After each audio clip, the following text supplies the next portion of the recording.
Well, hello everyone. Welcome to another Southern California first-time buyer market housing update.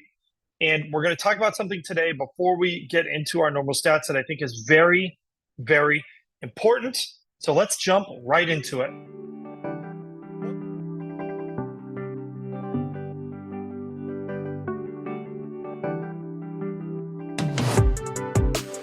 Welcome everybody. My name is Stephen Meade. I'm with Domicile Real Estate, where we are on a mission to help California's renters become homeowners. And today, this is not a clickbaity title.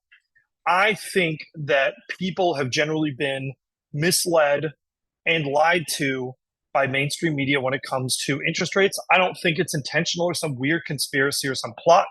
I think this is a case of the markets really operate one way that's a little counterintuitive.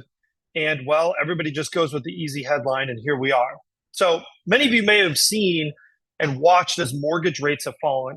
And a lot of people are talking about the Federal Reserve Open Market Committee, which is happening the 17th and 18th of September. This is the meeting where the Federal Reserve decides, are we going to keep the Fed funds rate the same? Are we going to raise it? Or are we going to drop it? There is a huge amount of expectation that those rates are going to be dropped. And a lot of buyers are waiting on the sidelines for that to happen. And I think that's a huge, huge mistake. And I'll tell you why. The market that dictates mortgage interest rates, the bond market, you might have heard people say the bond market or the 10-year treasury market, and everybody's watching that. Those markets are known to be among the most volatile and rumor and emotionally driven markets in the whole financial world, right? Like it's like gold, right? Gold fluctuates based on sort of rumor, innuendo, and all kinds of things. Same with oil prices. That's another highly volatile one. So that bond market that dictates mortgage rates, especially in the last 5 years, has been increasingly volatile and operates on the rumor. And what does that mean? Why is that important today? It means that the mortgage pricing you see out there, right? The rates, if you go to Wells Fargo, who just sent me an email this morning, but guess what? Jumbo rates are in the mid fives. If you look at that, those rates incorporate what they think is going to happen. So that expectation about the meeting in September, it's already baked into the pricing.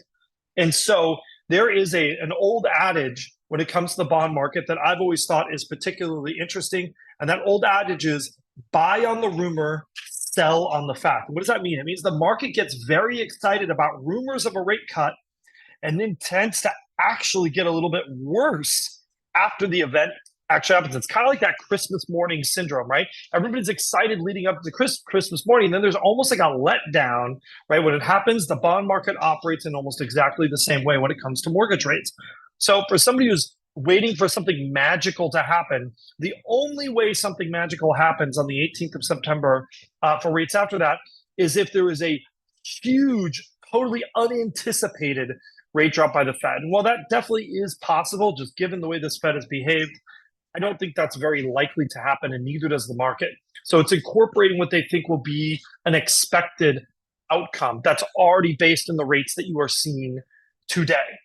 So understanding that, let's go ahead and get started with our normal stats, because I want to go ahead and show you how I think and kind of use that as maybe a frame of reference to talk about what's going on. So here we are showing closed prices. And, I'm always so nervous about this because these closed prices are old and we're actually seeing a little bit of an uptick. I think we had some softness.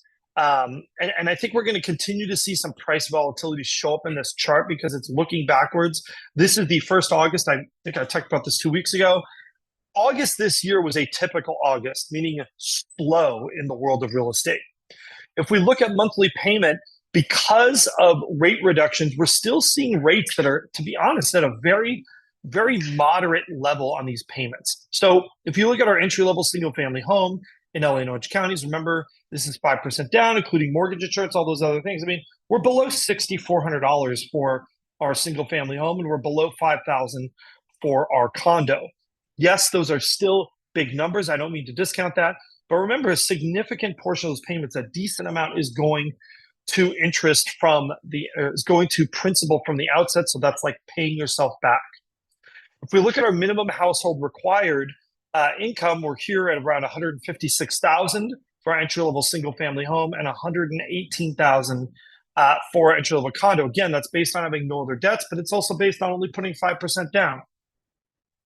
And now here's the one where we start to see an interesting divergence between single family homes and condos. And you'll notice if you look at our graph here, if you look at our history, this is something that really is a bit new to see these go in opposite directions. So our single family home absorption rate jumped to 80%, right? Like it went from 67 to 80. It has not been that high since basically the beginning of July when we've been taking that measurement. So that is actually a very good number. That market is definitely getting a bit hotter. That means either the number of new listings is going down or the rate that they're going into escrow is going up. I think it's actually both. But if we look here at condos, the condo market continues to get softer. Now, the condo market typically is a bit softer than the single family home market. You can see that by the gaps here. But seeing them move in opposite directions like this, that is kind of an interesting one. In fact, that might be related to a little of this mentality, right? Condo buyers may be a little less sophisticated. They are waiting to see if September 18th brings new interest rate drops, whereas I believe those are already incorporated into today's mortgage pricing. If you look at our total inventory, we see something else happening. Look, that inventory crested and is now starting to go downward a little bit. The last time, again, that we saw that happen was back in June and July, the end of June and July. Otherwise, we've held steady, but we haven't had much of a reduction. So kind of interesting to see it look like that entry-level single-family home market has turned the corner, but our condo inventory does continue to go up. And where are we versus where we were a year ago? We're over 50% higher in terms of that condo inventory. Here's one that I think also indicates that maybe we've turned a little bit of a corner, and that sort of like August doldrums have turned a little bit.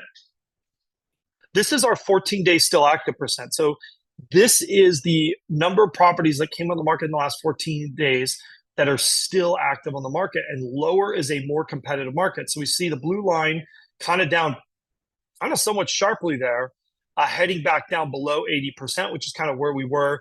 Look at where we were in the spring, right? Like in that early spring, we were around 70%. Those things were just flying off the shelves. Then that market got less and less competitive, but now it looks like it might be turning another corner again as we head into the fall. And then finally, if we look at our week's supply of homes, right? This is another one that really tells a completely different story. So if we look at our entry-level condo, that has just shot up to, gosh, what is it, like 14 weeks of inventory from 11 weeks? I mean, it just kind of completely gone through the roof. Maybe, what is that, 14, 13 and a half weeks? If you look at that, though, and you contrast that with where are we on our single family homes, those actually are flat or even went down slightly, right, in terms of weeks of inventory left. 8 weeks is actually a pretty nice number. It's still way more than we had through the spring when we dropped below 5 weeks. And it's still more than we had last year. But I think that's telling that it looks like this number has already flattened out a little bit. I'm curious if that's going to hold or not. But it's that contrast with condos that tells me something is up in the condo market. It almost looks like as if buyers have just completely stepped away because that inventory is not going up. So if inventory is not going up, but the number of weeks of inventory is going up, what does that mean? Fewer people are buying condos, whereas the number of people buying single-family homes is remaining steady. I think we're actually just starting to see the effects of some of these rates. Also, one of the other things I want to talk about here is kind of that back-to-school notion.